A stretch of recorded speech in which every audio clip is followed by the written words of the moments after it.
अस्सलामुअलैकुम।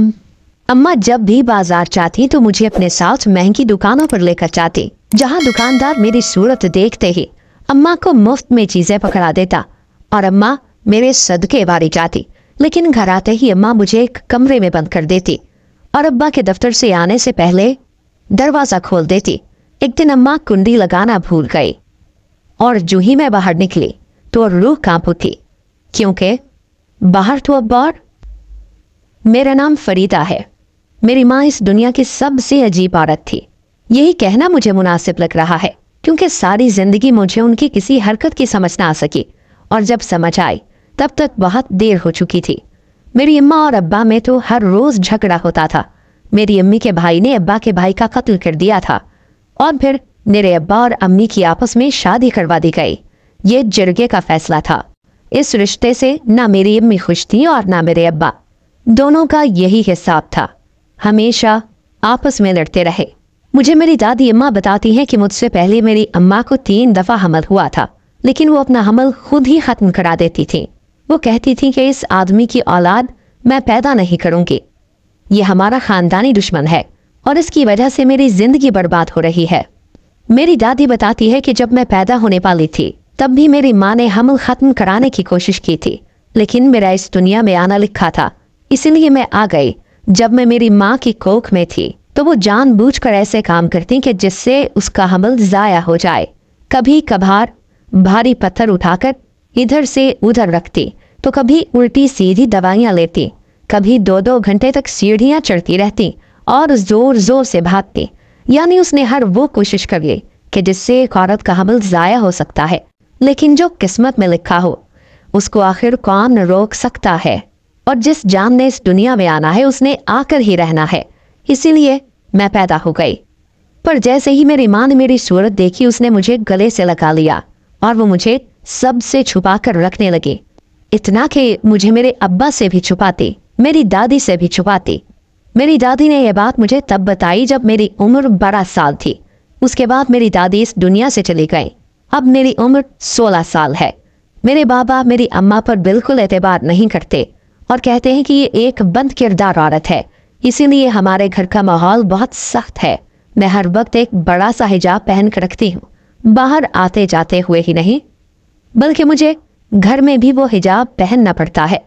बाबा ने हुक्म दिया था कि मैं इस्लामी तरीके से पर्दा करूं और अपने आप को संभाल कर रखूं, लेकिन बाबा इतना गुस्सा नहीं करते जितनी मेरी अम्मी इस मामले में सख्त हैं। एक दिन मेरे बाबा की नौकरी शहर में लग गई। उन्होंने कहा कि वो हफ्ते में सिर्फ 1 दिन आया करेंगे। मेरी माँ बोली कि 1 दिन भी ना आओ तो तुम्हारी बड़ी मेहरबानी होगी। बाबा को ये बात बहुत बुरी लगी। वो मेरी माँ से झगड़ा करने लगे और कहा कि मैं तो आऊंगा ही नहीं, और वो सच में 2-3 हफ्ते हमारे घर नहीं आए। मैं अपनी अम्मी के कमरे में आई और उनको कहा कि बाबा जाने कहाँ है, आप उनको फोन क्यों नहीं करती। अम्मी ने कहा कि अपने बाबा की फिक्र करना छोड़ दो और तैयार हो जाओ, हम लोग बाजार जा रहे हैं। हम बाजार के लिए रवाना हो गए। पर ये क्या, अम्मी तो मुझे उस बाजार में लेकर जा रही थी जहां हम आज तक नहीं गए थे, क्योंकि वो अमीरों का बाजार था। वहां पर तो एक जोड़ा भी 70,000 रुपए का था। उसके बाहर से हम कई दफा गुजरे थे। बड़ी बड़ी दुकानों में पुतलों के ऊपर ऐसे प्यारे प्यारे और महंगे सूट खड़े नजर आते थे कि दिल करता था कि सारे ही ले लें, पर हमारी औकात तो वहां से एक दुपट्टा लेने की भी ना थी। मैं अपनी माँ से बहुत डरती थी। उन्होंने आज तक मुझ पर हाथ तो ना उठाया था, लेकिन उनकी आंखें ही काफी थी। वो गुस्से से मेरी तरफ देखती तो मेरी रूह फना हो जाती थी। मैं उनसे ये सवाल तो नहीं कर सकती थी कि हम इस बाजार में क्यों जा रहे हैं। शायद वो बस चीजें देखने के लिए जा रही थी, लेकिन इससे पहले तो अम्मी मुझे कभी उस बाजार में चीजें दिखाने को भी ना लेकर गई थी। बहरहाल मैं उनके साथ चुपचाप चलती गई और हम एक बड़ी सी दुकान में चले गए। मेरी माँ ने मुझे इतना कहा कि चुपचाप बैठी रहना। इस दुकान में एक तरफ एक बुजुर्ग बैठा था। उसने अपने पीछे बहुत से पीरों फकीरों की तस्वीरें लगा रखी थी। उस वक्त भी वो कुछ पढ़ रहा था और आंखें उसने भी झुकाई हुई थी। मेरी अम्मी ने एक साथ 8 से 10 सूट निकलवा लिए और दुकान वाले को कहा कि एक एक करके सारे सूट हमें दिखाए कि किसके साथ कौन सा दुपट्टा है और किसके साथ किस तरह की खमीज। साथ साथ वो सूट पसंद करके एक तरफ रखने लगी। मेरी माँ ने एक साथ 4 सूट पसंद कर लिए, वो भी सिर्फ 20 मिनट के अंदर। फिर मुझसे भी पूछने लगी कि तुम्हें कौन सा सूट पसंद है। तो मैंने उनकी तरफ डर कर देखा, जैसे मैंने कुछ भी बोला तो वो मुझे जान से मार डालेंगी। मेरी माँ ने मुझसे प्यार से पूछा कि कौन सा सूट पसंद है, जो पसंद है वो सूट उठा लो। मैंने एक सूट पे हाथ रखा जो मुझे बहुत अच्छा लग रहा था। मेरी माँ ने वो भी एक तरफ रख दिया और फिर मुझे कहा कि एक और भी पसंद कर लो। मैंने दूसरा सूट भी पसंद तो कर लिया, लेकिन दिल ही दिल में मैं ये सोच रही थी कि हम इनके पैसे कैसे अदा करेंगे। ये तो एक सूट भी 10,000 का लगता था। इसी तरह मेरी माँ ने तकरीबन 10 सूट निकलवा लिए और दुकान वाले को कहा कि इनका बिल बना दो। जब दुकानदार उनका बिल कागज पर लिख रहा था तो मेरी नजरें उसकी तरफ थी। पहले सूट की कीमत थी, उसने 13,000 लिखी। मेरा दिल बुरी तरह से धड़क रहा था। क्या चाहती थी मेरी माँ कि हमें इस दुकान से बेइज्जत करके निकाला जाए और सारा बाजार हमारा तमाशा देखे। मेरी माँ के हाथ में तो कोई पर्स भी नहीं था जिसमें कुछ पैसे होने का इम्कान हो। अगर पैसे होते भी तो इतने पैसे तो नहीं हो सकते थे। उन कपड़ों का मजमूई बिल 1,70,000 रुपए बन गया और बस मैं तो बेहोश ही होने वाली थी। जी आपका बिल 1,70,000 बन गया है। जब दुकान वाले ने ऐसा कहा तो उसके बाद अम्मी 2 पल कुछ नहीं बोली थी और यकीन करें कि ये 2 पल मुझे बहुत लंबे लगे थे। अच्छा 1,70,000? मेरी अम्मी ने पूछा। जी, दुकान वाले ने कहा। वो भी खुश था कि सुबह में ही इतना बड़ा ऑर्डर लग गया है। दुकान में खड़े 2-4 और लोग भी हमारी तरफ मुतवज्जो थे। पैसे तो नहीं है हमारे पास। मेरी माँ ने ये बात निहायत ही सुकून से कही थी। दुकान वाले सब लोग हमारी तरफ मुतवज्जो हो गए। जी क्या मतलब? जाहिर है वो भी हैरान थे। मैंने कहा पैसे नहीं है भाई मेरे पास, पर कपड़े तो मैं लेकर जाऊंगी। अब दुकान वाला हंस दिया। वो कैसे बीबी? मेरी माँ भी मुस्कुराई और अचानक से मेरा बाजू पकड़कर उस पर से मेरी कोहनी तक कपड़ा हटाकर उसका रुख उनकी तरफ कर दिया और बोली ऐसे। मैं भी हैरान थी और दुकानदार भी। जब वो बूढ़ा दुकानदार जो मालिक था अपनी ऐनक ठीक करते हुए आगे बढ़ा और मेरी बाजू को गौर से देखने लगा। क्या ये वही है? उसने हैरान होकर पूछा। वो मेरी बाजू पर बने एक पैदाइशी निशान को देख रहा था। हाँ ये बिल्कुल वही है। आप जरूर इसके बारे में जानते होंगे हाजी साहब। हाँ जानता हूँ, पर यह भी जानता हूँ कि ये अकेला किसी काम का नहीं है। इसका जोड़ीदार भी चाहिए होता है। मेरी माँ फिर से मुस्कुराई और अब मेरी पेशानी पर से कपड़ा हटा दिया। मैं इस अमल में बहुत हैरान और शर्मिंदा हो रही थी। मुझे कुछ समझ नहीं आ रहा था। अब उस बूढ़े हाजी साहब का तो मुंह ही खुल गया। उसने बहुत शफकत से मेरे सर पर हाथ रखा और अपने बेटे को कहा कि इनका सामान शॉपर में डालो, इनसे पैसे नहीं लेने। उसका बेटा और मैं उस वक्त इस दुनिया के सबसे हैरान लोग थे और मेरी अम्मी और हाजी साहब सबसे ज्यादा मुतमईन। खैर उन्होंने हमारा सामान शॉपर में पैक किया और हमसे 1 रुपया भी न लिया और कहा कि दोबारा जरूर आइएगा और इसको जरूर साथ लेकर आइएगा। मेरी माँ ने कहा कि अगर मैं दोबारा आई तो इसके बिना थोड़ी आऊंगी। हादी साहब आप भी कमाल करते हैं। हादी साहब ने मेरी अम्मी को जाते हुए कहा कि मेरी 2-4 दुकानें और भी हैं, उनका पता आपको लिख कर देता हूँ, वहां भी चक्कर लगाएं। तो मेरी अम्मी ने कहा कि नहीं, फिलहाल आप सिर्फ अपना नंबर ही दे दें, आपसे फोन पर तफसील से बात करूंगी, क्योंकि आप इसको समझते हैं, इसलिए आपको बाकी लोगों को भी कायल करना होगा। हादी साहब कहने लगे कि इस बाजार में मैं किसी को कायल नहीं करूंगा। अगर इनको कायल कर लिया तो फिर मेरा क्या फायदा? फायदा तो फिर उनका हो जाएगा। मेरी अम्मी ने कहा कि बस मुझे तो सब कुछ चाहिए जो सिर्फ आपसे तो नहीं मिल सकता। हादी साहब ने कहा क्यों नहीं मिल सकता? आप सिर्फ हुक्म करें, आपको जो चाहिए हम देंगे। हादी साहब के बेटे ने भी उनको टोका कि आप ये क्या कर रहे हैं, इनको मुफ्त में सामान क्यों दे रहे हैं? तो हादी साहब ने गुस्से से कहा कि तुम अपनी जबान बंद रखो। वो बेचारा तो नजरें झुका कर रह गया और वहां से दूर चला गया। जाते हुए फिर से हादी साहब ने मेरे सर पर बहुत प्यार से हाथ रखा और कहा कि इस परी का ख्याल रखिएगा। मैंने कहा कि मुझे परी क्यों कह रहे हैं आखिर? तो अम्मी ने कहा कि तुम चुप रहो।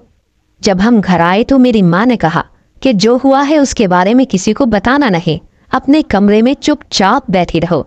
आज तुम्हारा बाप आने वाला है, उसके सामने भी मत आना। मैंने अम्मी से कहा कि ठीक है, मैं अपनी जबान बंद रखूंगी, लेकिन जो कपड़े मैंने पसंद किए थे वो तो मुझे दे दे, क्योंकि दिल ही दिल में मेरा भी नए कपड़े पहनने का बहुत दिल कर रहा था। आखिर इतने महंगे कपड़े तो मैंने कभी हाथ लगाने को भी ना देखे थे। अब जब वो मेरी दस्तरस में थे तो मैं क्यों ना उनसे फायदा उठाती। वैसे भी अम्मी ने जो भी किया, लेकिन हम लोग बिना पैसे दिए महंगे कपड़े लेकर आए थे। अम्मी ने कहा कि वो कपड़े तुम्हारे लिए नहीं है, इसलिए अपना मुंह बंद रखो और चुपचाप किसी कमरे में बैठी रहो। मुझे पता चला कि मेरे बाबा आए हैं, लेकिन जब मैं कमरे से बाहर जाने लगी तो कमरा बाहर से लॉक था। मैं हैरान रह गई थी कि मेरी माँ ने मुझे कमरे में बंद कर दिया था ताकि मैं अपने बाप से न मिल सकूं, जबकि मैंने कह दिया था कि जो कुछ भी हुआ है उसके बारे में किसी को नहीं बताऊंगी। फिर मुझे कमरे में बंद करने का मकसद आखिर क्या था? बाबा रात रुके और सुबह पहले टाइम चले गए। मुझे हैरानगी इस बात की हुई कि बाबा ने भी मेरे बारे में नहीं पूछा, और लगता है कि अम्मी ने उनको कोई कहानी सुनाई होगी कि मैं बीमार हूँ या घर पर नहीं हूँ, तभी तो उन्होंने मेरे बारे में कोई सवाल ही ना किया। रात का खाना अम्मी मेरे कमरे में रख गई थी। सुबह जब बाबा चले गए तो उन्होंने मुझे कमरे से निकाला। मैंने कहा कि मुझे बंद क्यों किया, तो अम्मी ने फिर से मुझे वही बात की कि तुम चुप रहा करो। अगले दिन हमारे घर में कुछ औरतें आई थी और जो 10 सूट हम खरीद कर लाए थे उनको देखने लगी। वो एक एक सूट 15 से 20 हजार रुपए का था, लेकिन मेरी माँ ने सारे सूट 10,000 के लगा दिए थे। औरतें तो उन सूटों के पीछे बिल्कुल पागल ही हुए जा रही थी। एक औरत ने कहा कि उसे सारे के सारे कपड़े चाहिए, और मेरी अम्मी ने कहा कि सब का हक न मारो, अभी तुम ज्यादा से ज्यादा 2 सूट ले लो, अगली दफा तुम्हें मैं ज्यादा कपड़े दे दूंगी। वो जानती थी कि यहाँ पर सोना कूड़े के भाव में मिल रहा था, इसीलिए वो तो पागलों की तरह सारे कपड़े खरीद कर वहां से चली गई, और मेरी माँ के हाथ में एक ही दिन में 1 लाख रुपया आ गया। मेरी माँ ने मुझे 3,000 रुपए दिए और कहा कि ये तुम्हारा हिस्सा है, जो भी हो इसके बारे में किसी को बताना मत। मैंने किसी को बताकर करना क्या था? वैसे भी मेरा किसी के यहाँ आना जाना भी ना था, ना ही मेरी कोई सहेली थी। मेरी माँ ने हमेशा ही मुझे कैद करके रखा था। बहरहाल 3,000 रुपए देखकर मैं काफी खुश हो गई, और मैंने अपनी माँ से कहा कि मुझे खाने को कुछ मंगवा दे। उन्होंने ऐसा ही किया और मैं इसमें ही खुश थी। रात को मेरे कानों में मेरी अम्मी की आवाजें सुनाई थी। वही हाजी साहब से बात कर रही थी। वो कुछ दुकानों के एड्रेस बता रहे थे और मेरी माँ कागज पर लिख रही थी। कहने लगी कि कल परसों ही जाएंगे। फोन में से हाजी साहब की भी आवाज आ रही थी। उन्होंने कहा कि जो मर्जी लेना हो ले ले, लेकिन एक दफा चक्कर जरूर लगाइएगा, आपकी बड़ी मेहरबानी होगी। अब तो ये सिलसिला चल पड़ा। हम लोग हर रोज ही बड़ी बड़ी दुकानों पर जाते और वहां से मनचाही चीजें उठा लेते। मेरी माँ सब लोगों को मेरी बाजू पर बना निशान दिखाती तो वो लोग ऐसे अदब में आ जाते जैसे उनकी दुकान में शहर का वज़ीर आज़म आ गया हो। हमें चाय पानी भी पिलाते और चीजें भी मुफ्त में दे दिया करते। अब तो मैं भी इस चीज से काफी खुश होने लगी थी, क्योंकि चीजें खरीदना और बाजार जाना मुझे अच्छा लगने लगा था। ऐसी ऐसी चीजें हमारे घर में आने लगी थी जिनको हम खरीदने का कभी तसव्वुर भी ना कर सकते थे। अम्मी वो सारी चीजें उन्हें पौने दामों बेच देती थी। औरतें भी खुश होकर वो चीजें ले जाती थी और यूं हमारे घर में बहुत से पैसे आने लगे। लेकिन ये सारे मामलात मेरे अब्बा से बहुत बारीकी के साथ छुपाए जा रहे थे। एक दिन मैंने अपनी अम्मी से कहा कि ये बात अब्बा से क्यों छुपाते हैं? आजकल अम्मी मुझ पर बहुत मेहरबान थी, मुझे बहुत प्यार करती थी, हर बात मुझे बहुत प्यार से समझाती थी, पैसे भी देती थी और अच्छा खाने को भी लेकर देती थी। तो मैंने सोचा कि उनसे मैं भी कोई बात कर लूं। अम्मी ने कहा कि तुम्हारे बाप को पता चल गया तो वो कभी हमारा साथ नहीं देगा। मैंने कहा कि जब बाबा को पता चलेगा इस काम से इतने पैसे आ रहे हैं तो वो जरूर साथ देंगे। मेरी माँ अचानक से गुस्से में आ गई और बोली कि खबरदार, जो तुमने गलती से भी ये बात अपने बाप को बताने की कोशिश की तो इसीलिए मैं तुम्हें कमरे में बंद करती हूँ कि मुझे तुम पर कोई भरोसा नहीं है। तो अपने बाप और अपने बाप के रिश्तेदारों पर गई है, अपनी दादी पर, उनके पेट में भी कोई बात नहीं रहती थी। अब दोबारा अगर इस तरह की कोई बात भी की तो मुझसे बुरा कोई ना होगा। मैं फिर से अपनी माँ से डर गई और मैंने उससे वादा किया कि मैं बाबा को कभी भी ये सब नहीं बताऊंगी। अगले दिन ही मेरे बाबा ने आना था और अम्मी ने सुबह में ही तैयारी करना शुरू कर दी। हमारे घर में इतना सामान हो गया था कि उसको छुपाना मुश्किल होने लगा था। हमने ऐसी बहुत सी नई चीजें भी खरीदी थी कि जिनके बारे में बाबा सवाल कर सकते थे और वो देखने में बहुत ही महंगी लगती थी। कुछ किचन का सामान था तो कुछ घर का, यहाँ तक कि हमारे कपड़े भी बदल गए थे। अम्मी को सारी चीजें छुपाने में काफी वक्त लग गया था। जैसे ही मरकजी दरवाजे में हलचल की आवाज आई, अम्मी ने मुझे तो कमरे में बंद ही कर दिया। लेकिन आज मेरी माँ जल्दी में थी, इसलिए वो दरवाजे की कुंडी लगाना भूल गई। मुझे भी पता चल गया था कि दरवाजा खुला है, पर मैं बाहर नहीं गई थी क्योंकि अम्मी ने मुझे सख्ती से मना किया था। पर फिर मेरे कानों ने कुछ बहुत अजीब सा सुना। बाबा ने कहा कि उस लड़की ने तो हमें कहीं का ना छोड़ा, पता नहीं किस किस के साथ मुंह काला करके भाग गई है। मैं सोच भी नहीं सकता था कि मेरी बेटी ऐसा भी करेगी। जब मैंने ये खबर सुनी तो मेरे कदमों तले से जमीन ही निकल गई। अम्मी ने अब्बा को ये कहा था कि मैं किसी के साथ भाग गई हूँ। अम्मी ने यही कहा होगा कि 2-4 महीने से मेरा अब्बा से सामना ही ना हुआ था। 2-4 महीने तक वो ये नहीं कह सकती थी कि मैं घर पे नहीं हूँ।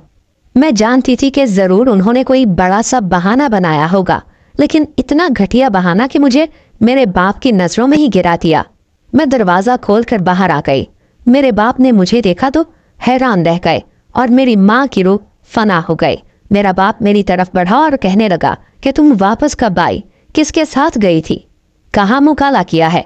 मेरे बाप ने मेरा गला पकड़ लिया तो मैंने उनको कहा कि मुझे आपकी कसम, आप जिसकी मर्जी कसम ले लें, आप मोहल्ले वालों से पूछ लें, मैं इसी घर में थी। मैं रो रो कर अपनी सफाइयाँ देने लगी। मेरे बाप को मुझ पर यकीन आ गया क्योंकि वो मेरी माँ की हरकतों को बहुत अच्छी तरह से जानते थे। इससे पहले कि मेरा बाप मेरी अम्मी की तरफ बढ़ता, दरवाजे पर एक अजीब सी दस्तक हुई। अजीब सी दस्तक से मेरा मतलब यह है कि किसी ने दरवाजा पीटा था। हम तीनों चौंक गए और बाहर से आवाज आई, पुलिस, दरवाजा खोलो। मेरी माँ के चेहरे का रंग फक हो गया और मेरा बाप भी हैरान रह गया। वो मेरी माँ और मुझे कमरे में लेकर आया और बोला कि तुम लोगों ने क्या किया है, पुलिस क्यों आई है। मेरी माँ की हालत ज़हर होने लगी और मैं भी बहुत डर गई। मैंने अब्बा को सारी तफसील बता दी कि हम क्या करते रहे हैं। मैंने अब्बा को अपनी बाजू और सर वाला निशान भी दिखाया और बताया कि इस निशान को देखकर सारे दुकान वाले हमें मुफ्त में चीजें दिया करते थे। अब्बा ने अपना सर पकड़ लिया और कहा कि तुम्हारी माँ ने तुम्हें जीते जी मार डाला है और मुझे भी। ये तुम्हारी बाजू और सर पे जो निशान है ये कोई पैदाइशी निशान नहीं है। जब तुम बहुत छोटी थी तो तुम्हारी माँ ने ये निशान खुद तुम्हारी बाजू और सर पर बनाया था। ऐसा निशान लाखों में पैदा होने वाले एक बच्चे में होता है और कहा जाता है कि वो जहाँ जाता है वहाँ दौलत की रेल पेल हो जाती है। सिर्फ उसके कदम पड़ने से ही हर तरफ खुशहाली आ जाती है। लेकिन ऐसा सिर्फ कहानियों में होता है। जाहिर है कि ये निशान नकली है, क्योंकि अगर ऐसा होता तो हमारे घर के हालात और होते, हम इस शहर के सबसे अमीर लोग होते। तुम्हारी माँ ने सब लोगों से झूठ बोलकर उनसे चीजें ले ली हैं और जाहिर है कि जब उनको अपने हिसाब में कोई फर्क नजर नहीं आया तो उन्होंने पुलिस को हमारे पीछे लगा दिया है। तो समझो कि तुम्हारी माँ ने अब तक जितनी भी दुकानों से चीजें ले ली है वो सब हमें कुत्तों की तरह ढूंढ रहे होंगे। मैंने हैरान होकर अपनी माँ को देखा कि उसने मुझे किस तरह से इस्तेमाल किया था। कोई अपनी औलाद का ऐसे इस्तेमाल भी कर सकता है, लेकिन मुझे मेरी माँ की आंखों में आज पहली दफा शर्मिंदगी नजर आ रही थी। वो तो मुझे पैदा ही नहीं करना चाहती थी, तो फिर उनको मुझसे क्या सरोकार। मैंने अपनी माँ से सिर्फ इतना कहा कि आपने मुझे अपनी गोद से पैदा किया था, फिर मेरे साथ ऐसा क्यों सलूक किया। मेरी माँ ने मेरे इस सवाल का जवाब नहीं दिया और जाकर खुद को पुलिस के हवाले कर दिया। मेरी माँ ने सारा इल्जाम अपने सर लिया और उन पर 420 का पर्चा हुआ, जिसकी जमानत भी नहीं हो सकती थी। पुलिस मेरी माँ को पकड़ के ले गई और मुकदमा चलने लगा, लेकिन फिर भी ये 420 का पर्चा था, कोई कत्ल का पर्चा नहीं था। हमें कुछ वक्त लगा, लेकिन हमने अपनी माँ को उससे आज़ाद करवा लिया। इस दौरान मैं अब्बा के साथ रहती थी। हमें घर भी बदलना पड़ा क्योंकि लोग हमारे घर में बार बार आते थे। घर का सामान, कुछ चीजें और अम्मी ने जो पैसे कमाए थे वो दे दिलाकर हमने सब लोगों से जान छुड़वा ली। कुछ लोगों के साथ हमने किस्तें बनवाई के आहिस्ता आहिस्ता तुम्हारे पैसे वापस कर दिए जाएंगे। मेरी अम्मी जब जेल से वापस आई तो बदली हुई औरत थी। उन्होंने आते ही हमसे मुआफ़ी मांग ली और मुझे सीने से लगा लिया जिंदगी पहले से ज्यादा मुश्किल हो गई है। मेरी माँ के बारे में सारे खानदान और सारे मोहल्ले वालों को पता चल गया है। लोग बातें करते हैं, हमें ताने देते हैं, लेकिन मुझे खुशी इस बात की है कि मुझे एक अच्छी माँ मिल गई है जो खुद ही मुझसे बहुत प्यार करती है और मेरा बहुत ख्याल रखती है। अम्मी अब्बू आपस में अब झगड़ा भी नहीं करते। बाकी के हालात का क्या है, शायद इसी तरह से सब कुछ ठीक होना था। अगर कहानी अच्छी लगी हो तो वीडियो को लाइक करो। मज़ीद इस तरह वीडियो देखने के लिए हमारे चैनल को सब्सक्राइब करें। मिलते हैं अगली वीडियो में। अल्लाह हाफिज़।